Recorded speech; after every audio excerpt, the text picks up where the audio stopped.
Marcos capítulo número 14, versículo 31 ao 42. Marcos 14, 31 ao 42. Diz assim. Perdão, 32. Então foram para um lugar chamado Getsêmani. E Jesus disse aos seus discípulos: sentem-se aqui enquanto eu vou orar. Levou consigo Pedro, Tiago e João, e começou a ficar aflito e angustiado. E lhes disse: a minha alma está profundamente triste, numa tristeza mortal. Fiquem aqui e vigiem. Indo um pouco mais adiante, prostrou-se e orava para que, se possível, fosse afastado dele aquela hora. E dizia: Abba, Pai, tudo é possível. Afasta de mim esse cálice, contudo não seja o que eu quero, mas sim o que tu queres.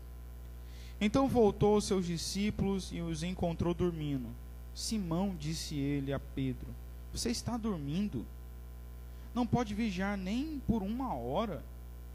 Vigiem e orem, para que não caiam em tentação. O espírito está pronto, mas a carne é fraca.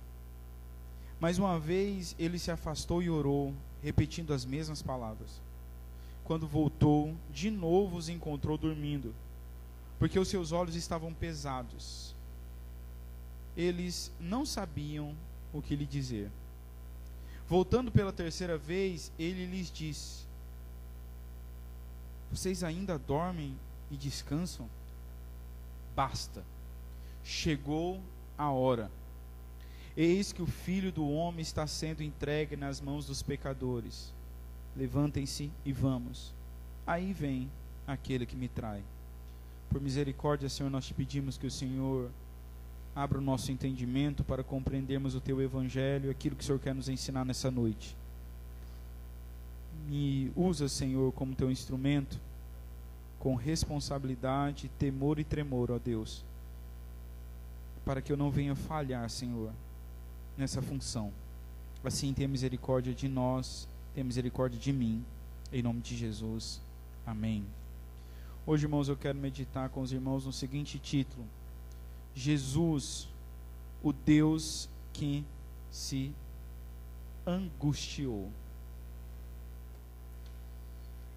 Terminada a última ceia, Jesus caminha para um lugar chamado Getsêmani.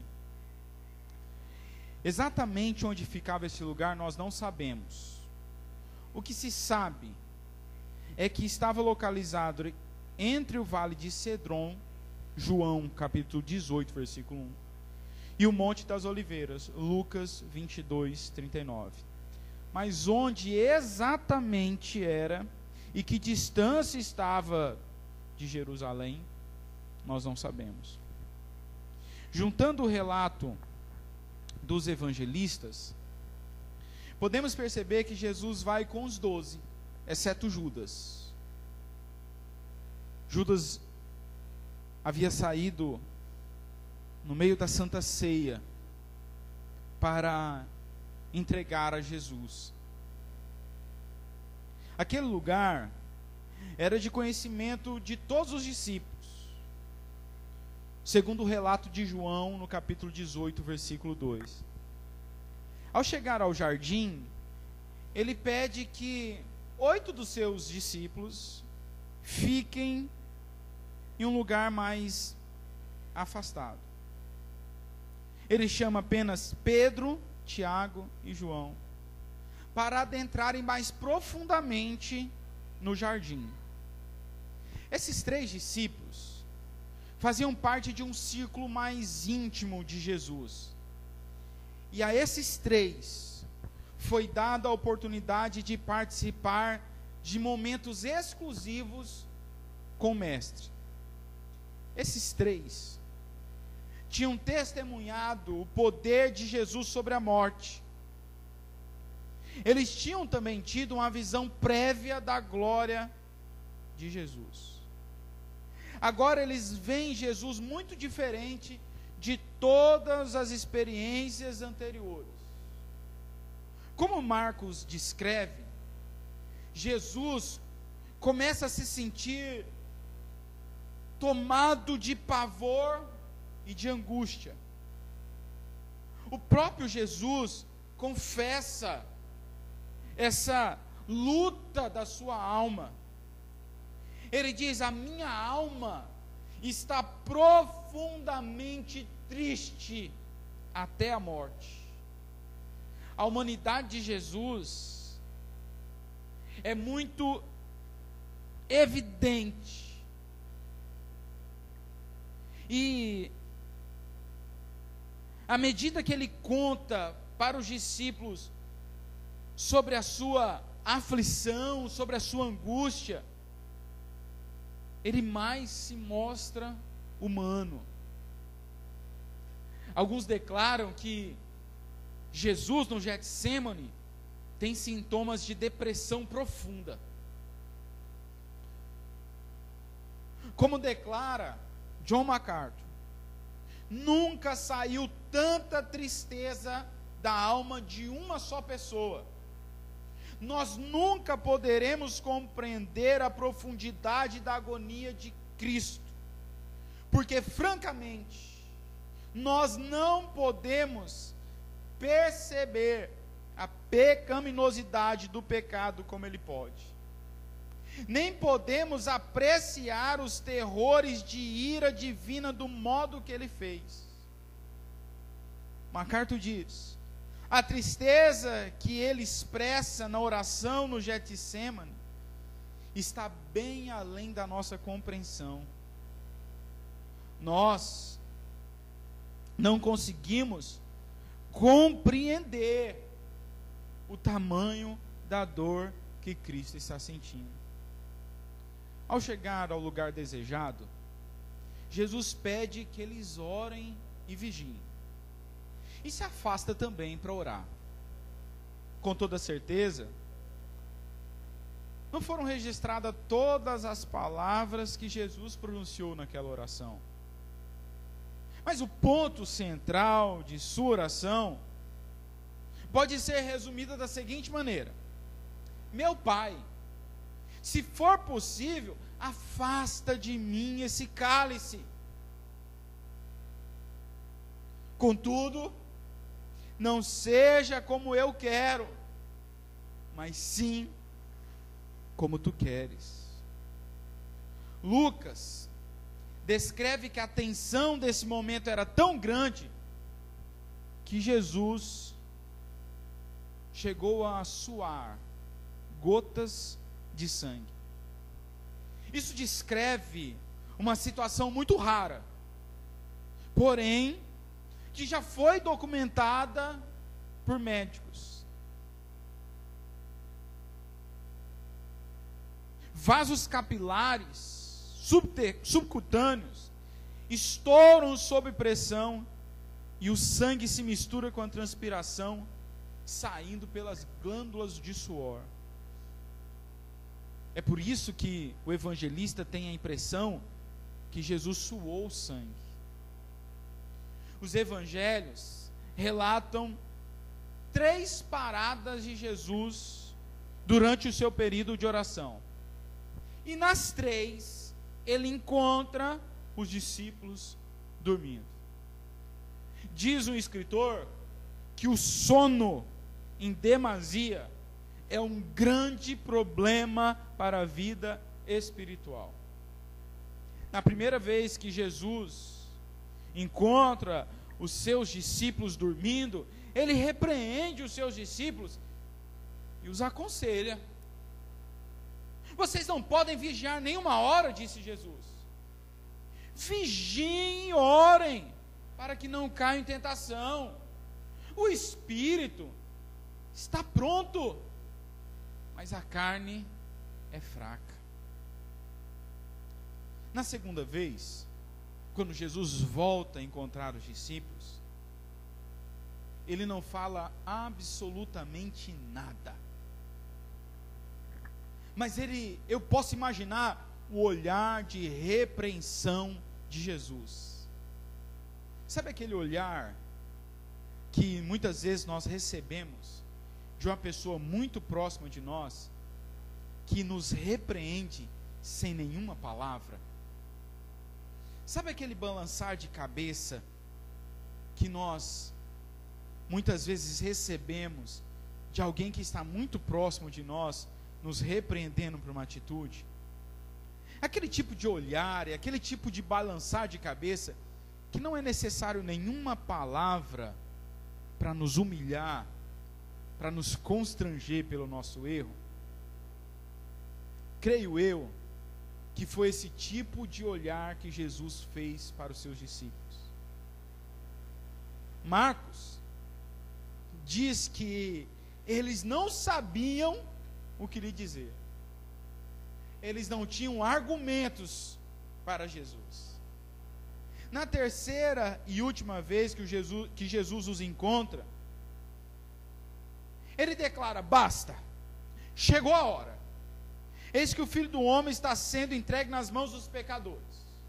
Aí vem aquele que me trai.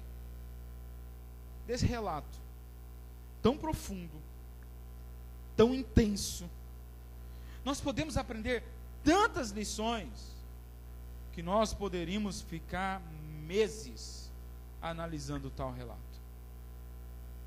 Esse, sem dúvida, é um texto tão denso, que nossas mentes não conseguem captar tudo que Jesus está passando ali. Nós não conseguimos captar tudo que está relacionado com a pessoa do Deus homem nesse relato.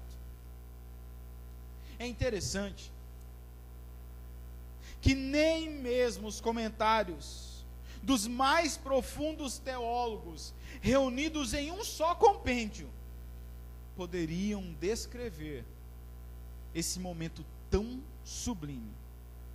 E nós, meros mortais, ficamos admirados pela beleza transcendente e pela profundidade magnífica dessa passagem.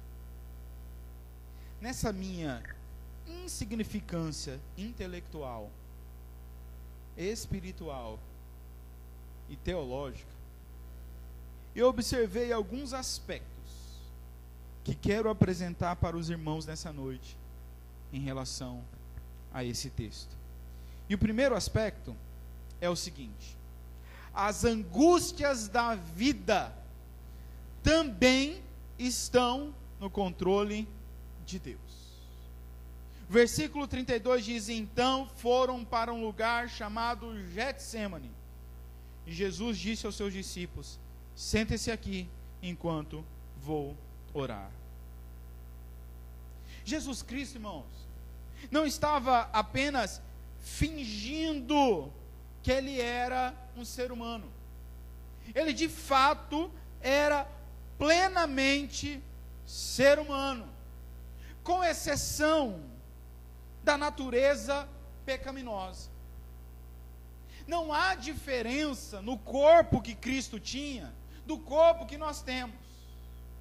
Não há diferença nas emoções que Cristo tinha do que as que nós temos. A diferença é que em Cristo não há pecado. Todos os tipos de sofrimentos humanos Jesus enfrentou em sua vida terrena. Sofrimentos físicos, como o cansaço, como a fome. Sofrimentos emocionais, como a dor de perder um amigo, quando ele chora por Lázaro. Mas é no Getsêmani que esses sofrimentos chegam ao ponto mais intenso. Embora intensas, as angústias que o mestre enfrentou em sua vida, e especialmente no jardim, não estavam fora do controle de Deus.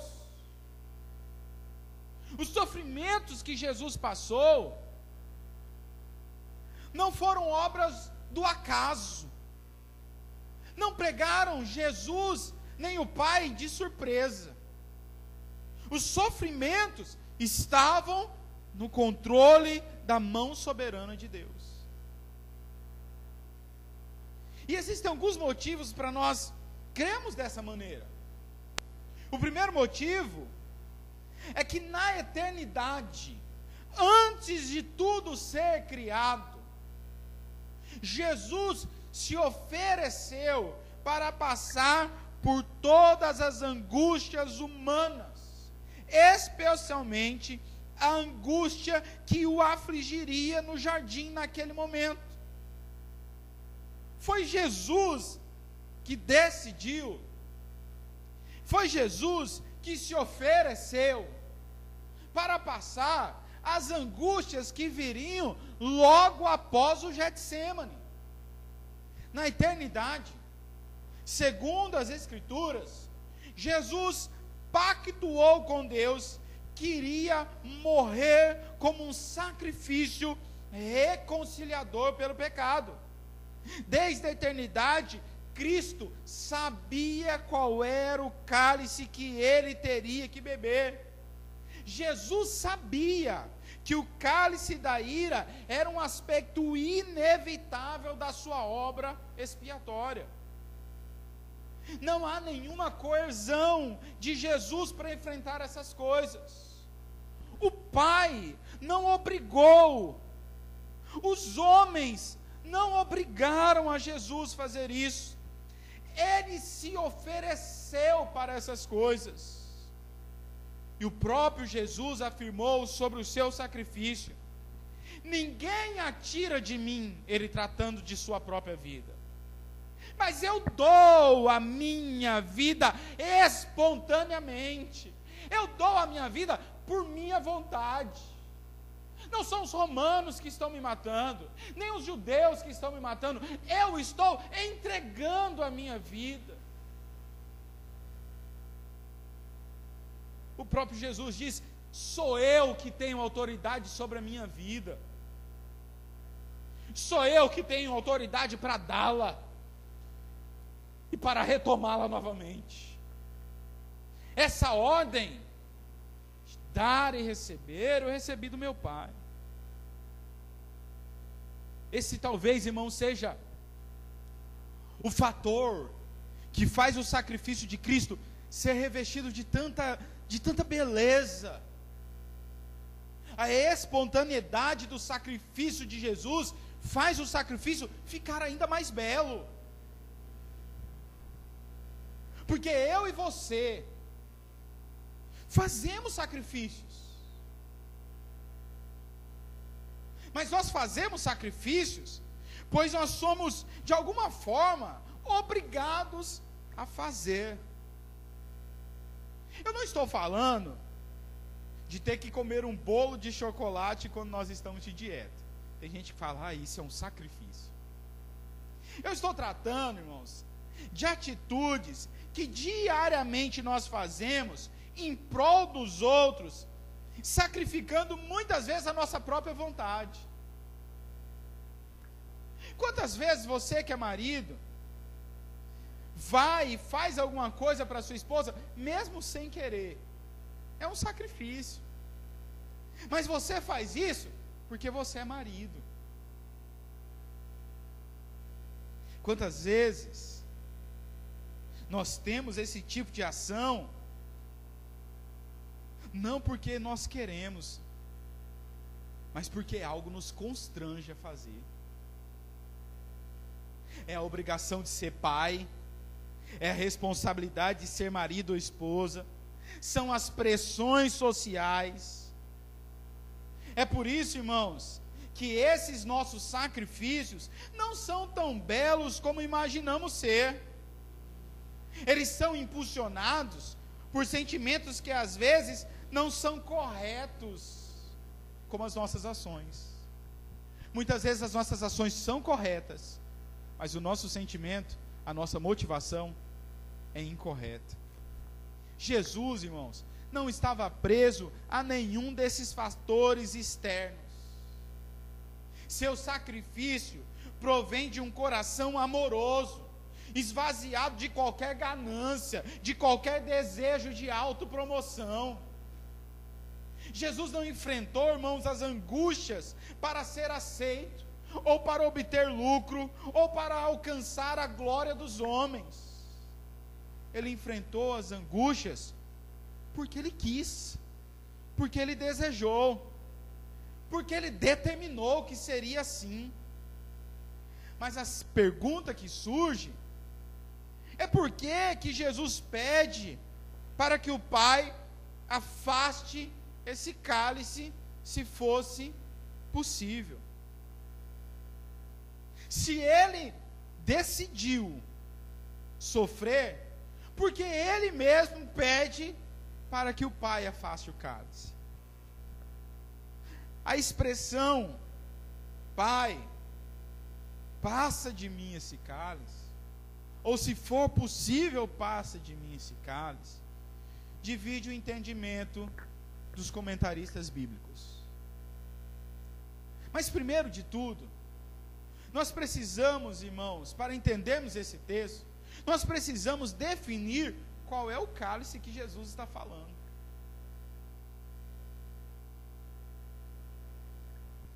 Alguém pode pensar que Jesus está pensando nos sofrimentos, que Jesus está pensando nos pregos, na cruz, nas chicotadas. Porém, eu penso, irmãos, que não eram essas dores físicas, nem mesmo o medo da morte,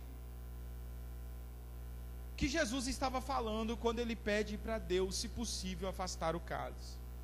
O cálice, portanto, penso eu, nem são as dores físicas, nem a morte, porque quando ele morresse, isso acabaria. O próprio Jesus diz em Lucas capítulo 12, versículo 4, da seguinte maneira: e eu lhes digo, meus amigos, não tenham medo dos que matam o corpo, e depois nada mais podem fazer, mas eu lhes mostrarei a quem vocês devem temer. Temam aquele que depois de matar o corpo, tem poder para lançá-los no inferno. Sim, eu lhes digo, a esse vocês devem temer. Não temam quem pode ferir o corpo de vocês, temam a Deus. Portanto, o cálice aqui é a ira de Deus contra toda a humanidade, que logo seria lançado sobre Jesus. Você pode, irmãos, imaginar esse sentimento? Você pode imaginar essa cena? Somente o Deus homem seria capaz de enfrentar tamanha angústia. Somente Jesus, o Deus homem, era capaz de beber esse cálice. A pergunta que permanece é por que Jesus, mesmo se propondo a beber aquele cálice na eternidade, pede para o Pai afastá-lo se possível. Nessa expressão, nós temos demonstrado toda a plenitude da humanidade de Jesus. Assim, seu desejo, como homem, era escapar da ira violenta de Deus.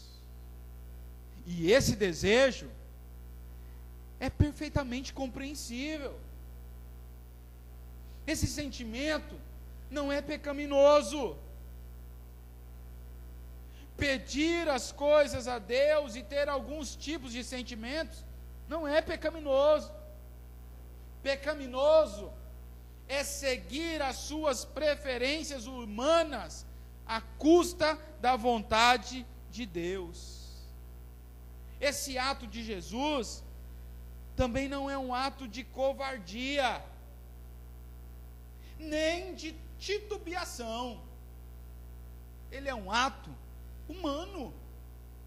Ele demonstra a humanidade de Cristo. E essa oração serve para mostrar justamente isso, que Jesus era plenamente humano, submisso à vontade de Deus. O segundo aspecto que aponta que os sofrimentos de Jesus não estavam fora do controle de Deus, é que Jesus, sendo Deus, não deixou de ter os atributos de onisciência e presciência quando ele encarnou. Ele continuou tendo esses atributos. Ele sabia o que estava para acontecer. Por isso, quando ele entra no Getsêmani, ele sabia que seria preso e que passaria por uma série de julgamentos falsos, mentirosos, que seria torturado.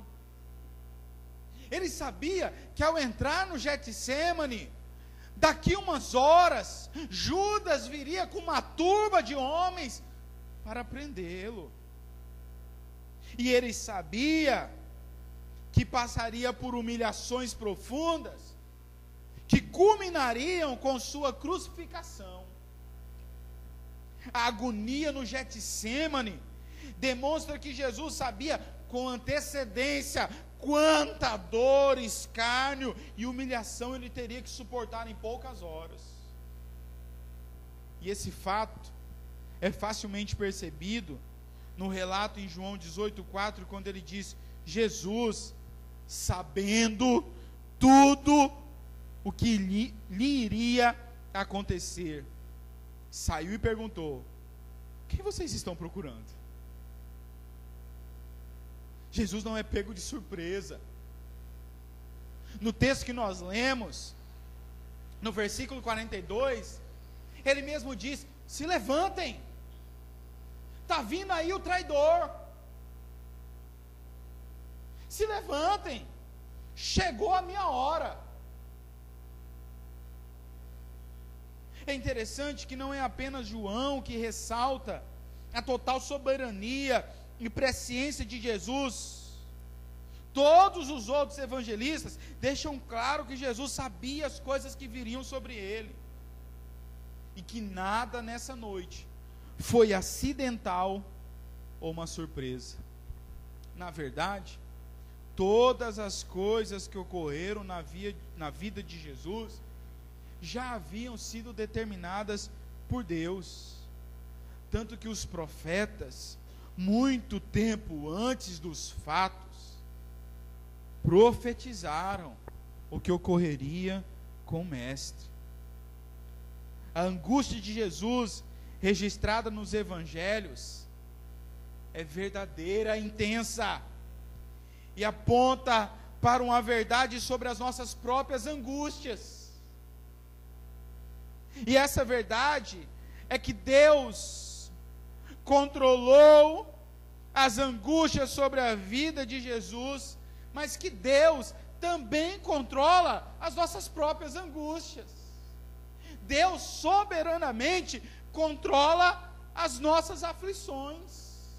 Deus soberanamente limita a ação do maligno e as dores dessa vida sobre nós. Ninguém deseja, irmãos, passar por angústias. Mas passar por angústias é algo inevitável.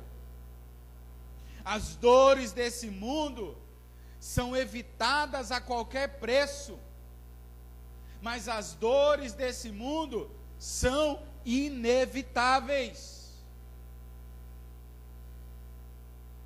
Elas são dores que nós vamos ter que enfrentar, mas nós podemos enfrentá-las sabendo, irmãos, que Deus está no controle da intensidade da nossa dor. Ele está no controle da quantidade da nossa dor, e Ele está no controle do tempo em que nós enfrentamos a nossa angústia, a nossa dor. A quantidade, a intensidade e o tempo. Aquilo que Deus determina em tempo é aquilo que vai ocorrer. Intensidade é aquilo que vai ocorrer. E em quantidade é aquilo que vai correr. Deus não permite angústias maiores do que nós podemos suportar. Deus não permite um tempo na angústia mais do que nós podemos suportar.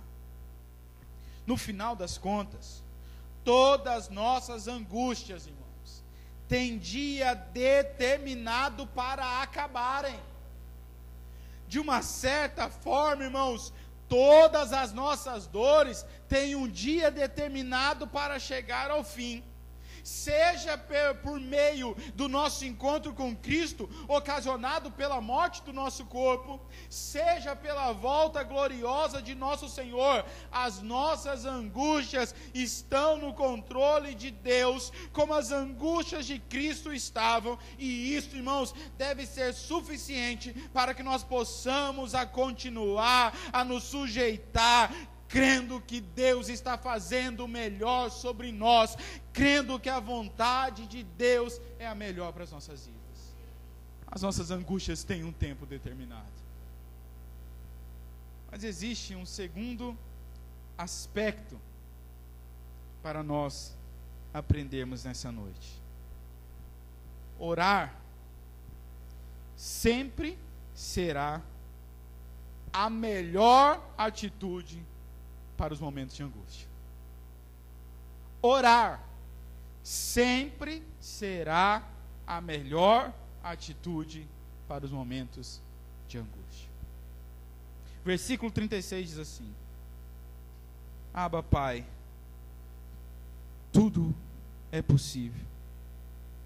Afasta de mim esse cálice, contudo não seja o que eu quero, mas sim o que tu queres.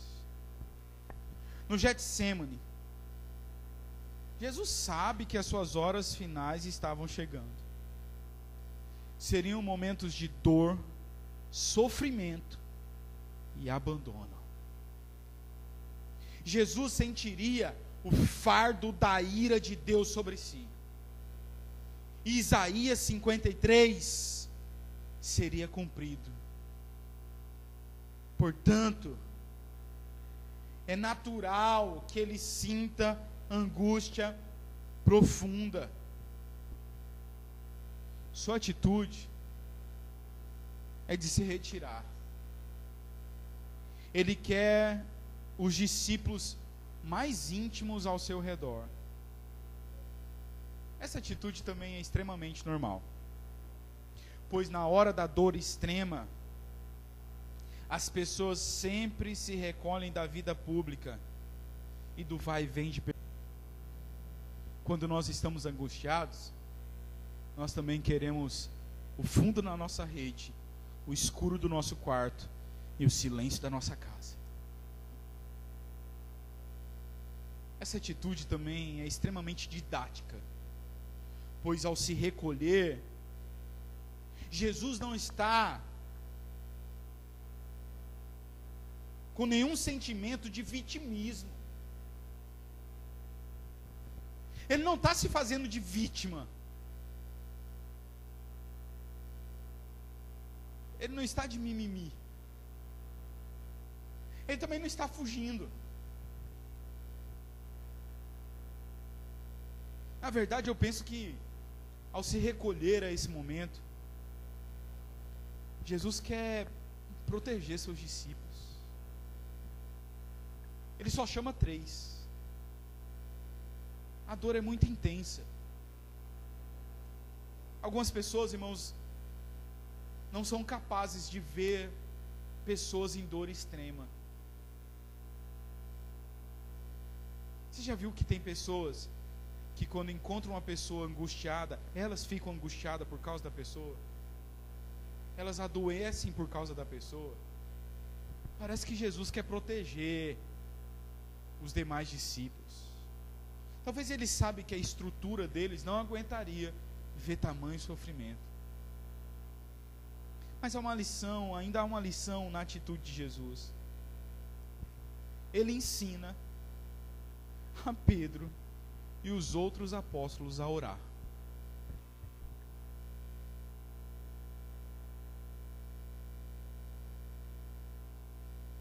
Sabemos disso, irmãos.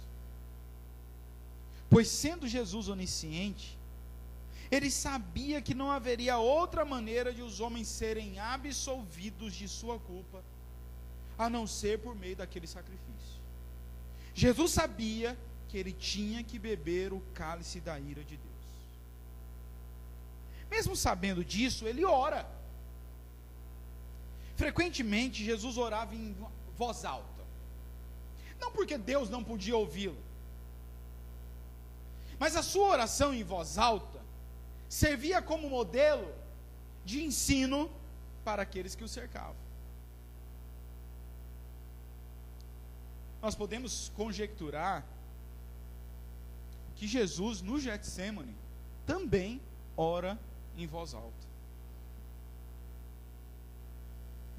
Mesmo estando distante de Jesus, aqueles três ouvem a sua oração.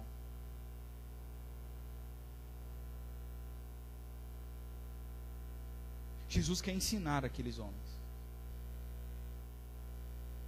É por isso que Jesus insistentemente chama aqueles homens a ficarem acordados. E é interessante que Jesus repete aquela oração mais de uma vez, a mesma oração. E eu fiquei pensando, por que Jesus repete a mesma oração? E eu cheguei à conclusão que Jesus repete aquela oração porque aqueles homens estavam dormindo. Talvez não tivesse necessidade dele repetir tanto aquela oração. Talvez eles estavam naquele processo de sonolência, onde a gente não presta muita atenção no que estão falando.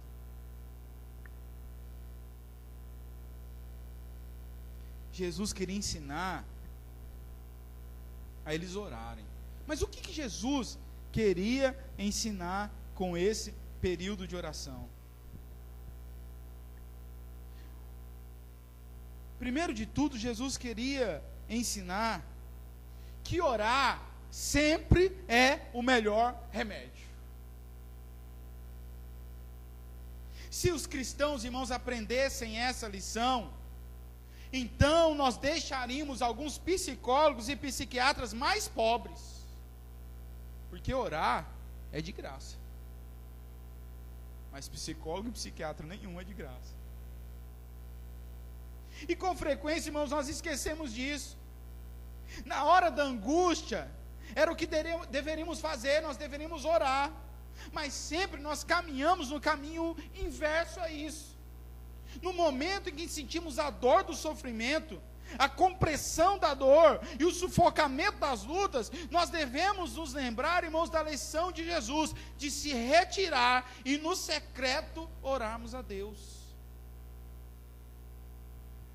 A gente se esquece disso. Jesus, irmãos, não esconde as suas dores, nem os seus temores. Ele declara abertamente isso. E o seu corpo demonstra a sua angústia. Então ele faz o quê? Ele ora. Ele derrama tudo isso na presença do Pai.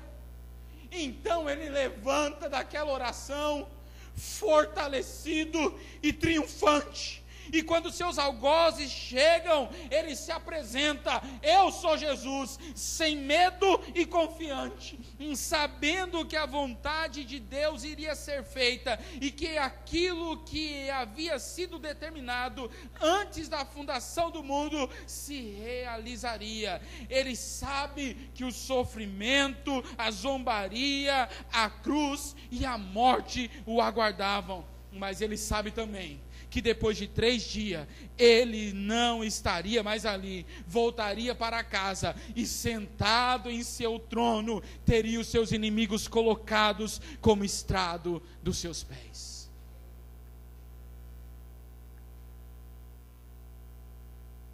O que Jesus queria ensinar com essa oração?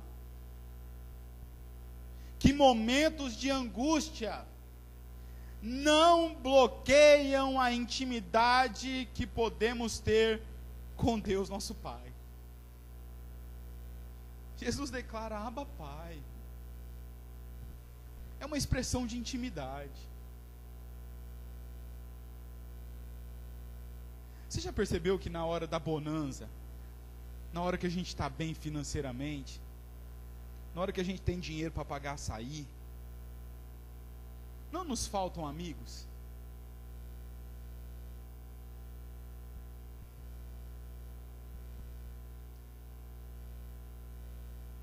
Faz um teste essa semana. Vai no supermercado, manda fazer uns bifes de alcatra. Compra uma cebola, pimentão, bota na panela. Vai aparecer alguém para almoçar. Mas faz o mesmo teste. Vai na bodega, compra uns ovos e bota para fritar, ver se aparece um amigo.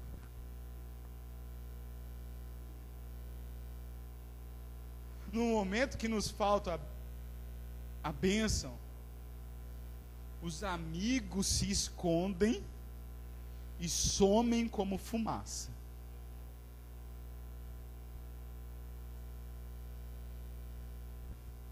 No momento que está tudo bem, nós temos amigos. No momento que nós estamos na tribulação, os amigos somem. No momento onde está o bife, temos amigos. No momento que tem o ovo, somem os amigos. A Bíblia afirma que até mesmo uma mãe pode esquecer de seu filho. Mas Deus nunca se esquece de nós. É com essa confiança, irmãos, que nós devemos enfrentar as angústias desta vida e orarmos a Deus. Porque na angústia nós não servimos a um Deus que vai nos virar as costas. Nós somos filhos de um Pai que continua nos amando, mesmo quando nós enfrentamos, inclusive, os momentos mais depressivos de nossas vidas. Um Deus que sabe o que é padecer dores, pois Ele suportou as mesmas dores quando Jesus estava encarnado. Por isso, no momento da angústia, você pode continuar a ter intimidade com Deus. Aliás, angústias não são um sinal do abandono de Deus. Com frequência, quando nós estamos angustiados, nós nos sentimos abandonados por Deus, esquecidos pelo Senhor. As angústias, irmãos, não são um sinal de desaprovação de Deus. Angústias são uma oportunidade para nós declararmos a nossa incapacidade, a nossa fraqueza e a nossa dependência do Senhor. Angústias são um momento também para nós glorificarmos a Deus. O que Jesus quer ensinar com essa oração no momento de angústia?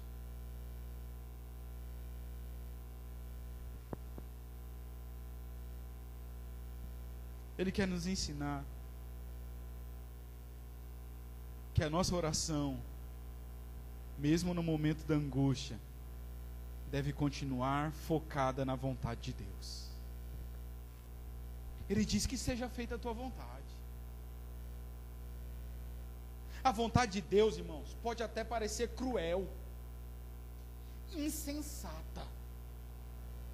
Você já parou para pensar quantas vezes a vontade de Deus parece loucura aos nossos olhos?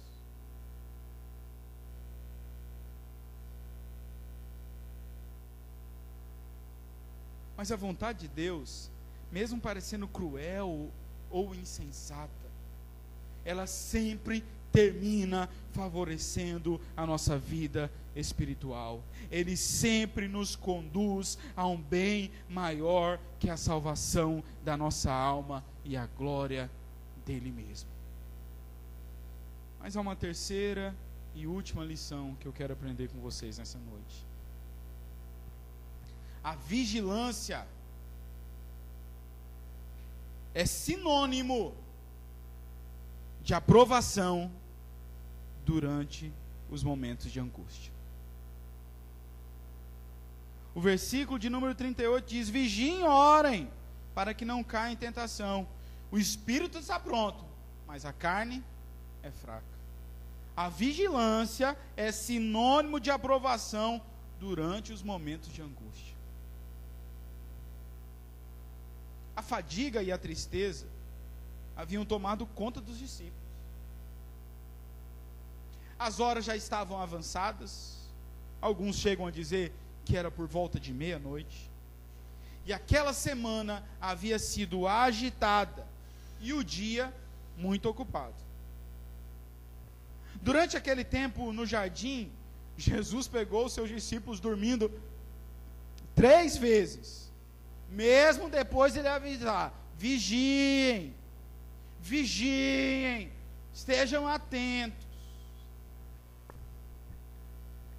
Fadiga e tristeza, irmãos, não são pecaminosas em si mesmas, mas essas coisas precisam estar submetidas à vontade de Deus.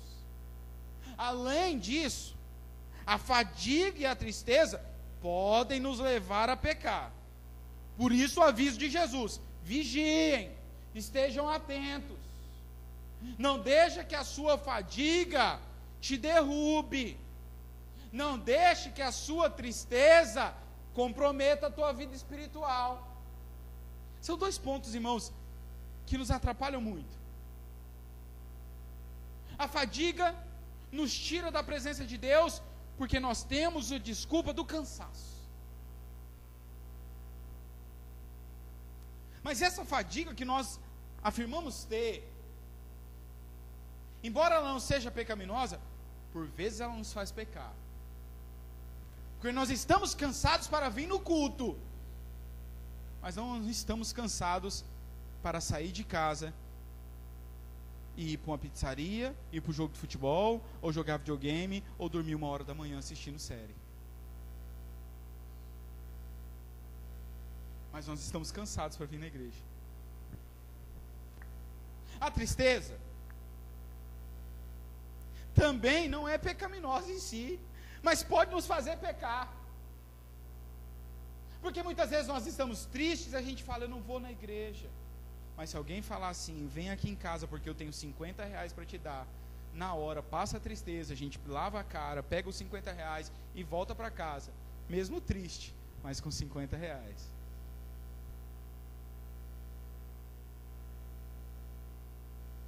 O aviso de Jesus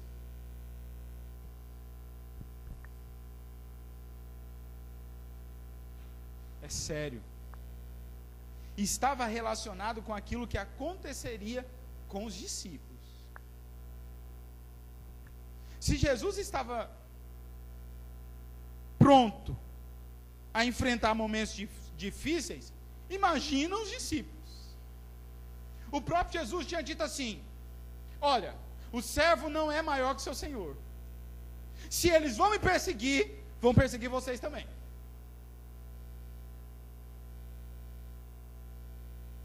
Se Jesus iria ser julgado e condenado, os discípulos também. Não pelos homens, mas pelo próprio diabo. Essa realidade, irmãos, é vista no aviso que Pedro recebe e na situação que ele vive após a prisão de Jesus. Jesus, em Lucas 22:31, disse para Pedro: Pedro, Satanás está te peneirando. Está te peneirando como um trigo.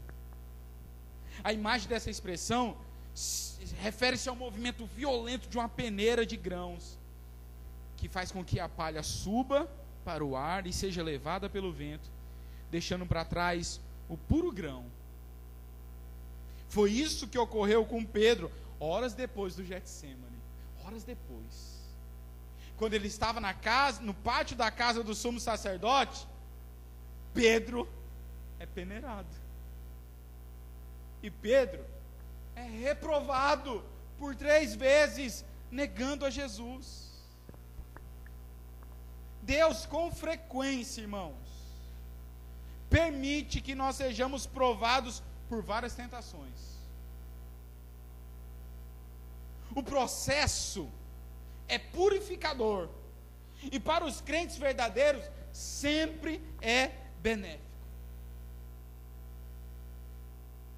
Jesus sempre permite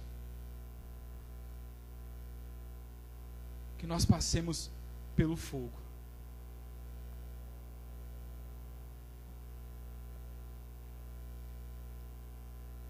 Para que a gente seja purificado. Deus sempre permite as lutas para que nós sejamos polidos por Ele. Toda vez que nós enfrentamos situações difíceis, é Deus nos polindo, é Deus nos tratando. Vocês lembram de Pedro negando a Jesus? Sendo peneirado. Nós, irmãos, não encontramos nunca mais Pedro negando a Jesus. Em sua primeira epístola, Pedro, agora purificado, tratado, polido por Deus, pode dizer: nisso vocês exultam, ainda que agora, por um pouco de tempo, devam ser entristecidos por todo tipo de provação. Assim acontecem para que fique comprovado a fé que vocês têm, muito mais valiosa do que ouro que perece, mesmo refinado pelo fogo, é genuína e resultará em louvor, glória e honra quando Jesus for revelado. O homem que negou pode dizer agora: alegrem-se na provação.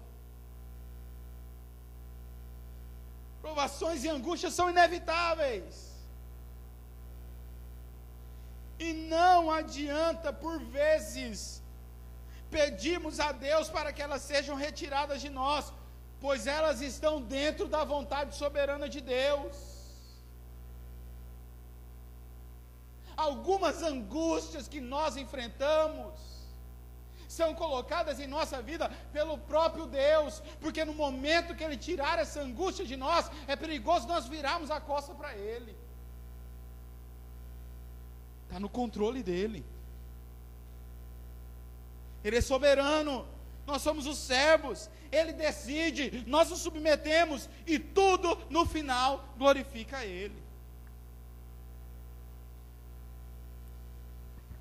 Se angústias fazem parte da vontade soberana de Deus, então o que nos resta é procurarmos a aprovação de Deus, não a aprovação dos homens, porque com frequência, nós seremos aprovados por Deus e reprovados pelos homens.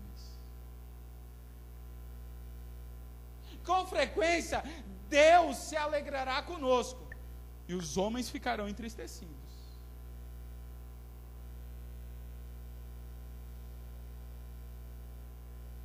Há um contraste notável entre Jesus no Getsêmani e os discípulos. Ele estava em agonia, pesadamente entristecido, lutando em oração, literalmente suando sangue em sua angústia. Eles estavam em sono profundo, inconscientes de tudo que Jesus estava sentindo, inconscientes de tudo que ele lhes havia dito sobre o que eles logo enfrentariam, inconscientes da multidão que estava se aproximando. Eles estavam lutando contra um sono carnal.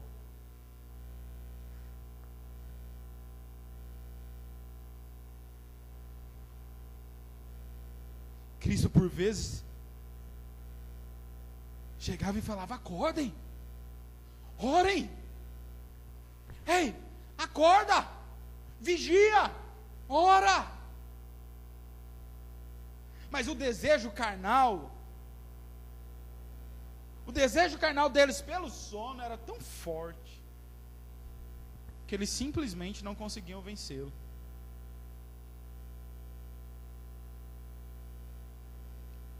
Desejo carnal, irmãos, os nossos próprios desejos, as nossas próprias concepções de vida, os nossos próprios pensamentos, com frequência se sobrepõem aos avisos de Deus, ao chamado à vigilância. Deus diz para você: vigia, mas os seus desejos carnais são tão fortes que você cede aos desejos carnais. Deus diz: esteja atento, ore, mas as suas concepções filosóficas e os seus pensamentos são tão fortes que você rejeita os avisos de Deus.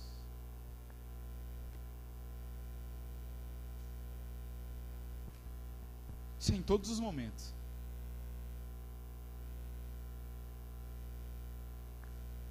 E essa luta entre obedecer os avisos de Deus, viver uma vida para a glória de Deus, e a nossa carne, ela acontece antes de nós nos convertermos, mas ela continua depois que nós nos convertemos.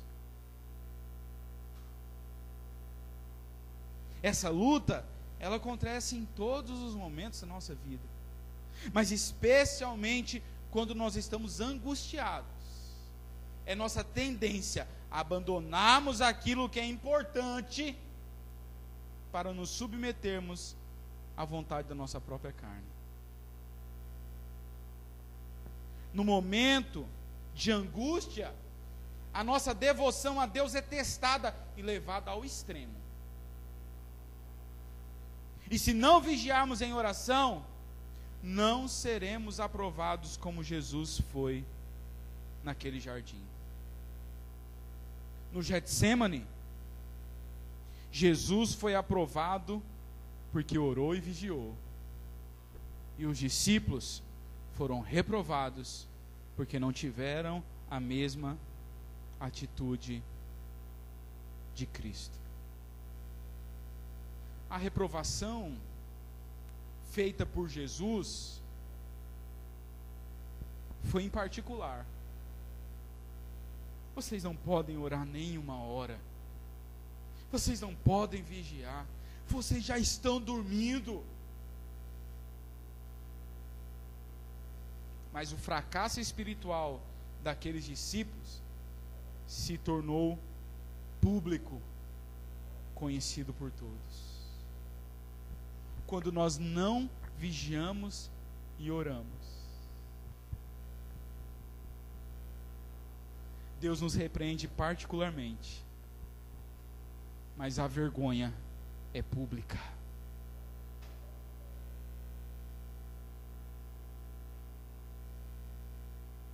Em meio à sua angústia e sofrimento, Jesus, o Deus que se angustiou, não deixou de ensinar os seus discípulos. Essas e outras lições são importantes, pois o próprio Jesus nos avisou que no mundo nós teríamos aflições. Portanto, se angústias, aflições e sofrimentos são inevitáveis, nós precisamos aprender com Jesus a orar e vigiar, tendo a convicção que as tribulações estão no controle de Deus e que orar segundo a vontade de Deus sempre é o melhor a fazer. Vamos ficar em pé nessa noite em nome de Jesus.